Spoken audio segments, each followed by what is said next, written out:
Hello Guardians. Recently the player who was falsely accused by Seven in the whole false accusations scandal, with those baseless accusations inflamed by Kigerr, messaged me about sharing their side of the story. The harassment they have faced, especially due to Seven's and Kigerr's slander, is unacceptable in our community. We should do better to discourage toxic behavior like this. I'd like to thank Maryland for offering to provide their side of the story, planning to share with us their builds, as well as some other Burning Soul matches from their point of view, proving beyond reasonable doubt that their gameplay is clean.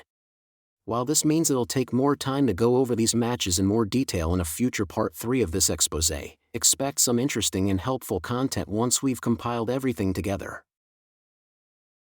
From what I know so far, Seven is not even the original owner of the account they are playing. It used to belong to Nanami of server NA1.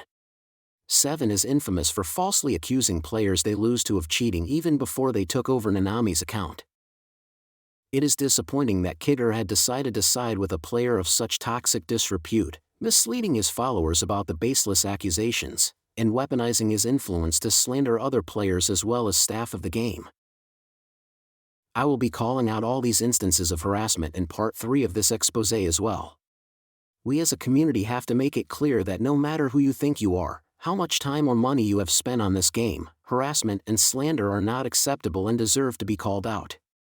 It is always better to ask someone else about anything about the game you are unsure of, instead of just being a sore loser slandering others just because you were beat by them. It is very disappointing to see that both Seven and Kigerr have not reflected on the harm they have caused to other players at all. Especially Kigerr being one of the more known figures in the community. Even as an independent creator, you have a responsibility to truthfully represent the game you are covering. Instead, you chose to manufacture controversy for clout. You chose to intentionally mislead and weaponize your following, spreading slander and harassment for no benefit to anyone. You should have listened to other sides of the story. You should have called out Seven for his repeated toxic behavior. I have no idea what you were thinking trying to guilt trip even the official staff about Seven's baseless accusations. Maryland deserves better. Any player who has been falsely accused and harassed deserves better. No matter what you feel about the game and its problems, bullying other players is not the way to solve it.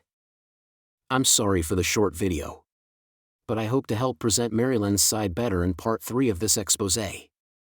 For all of you watching, I'm thankful for your interest in listening to the other side of the story.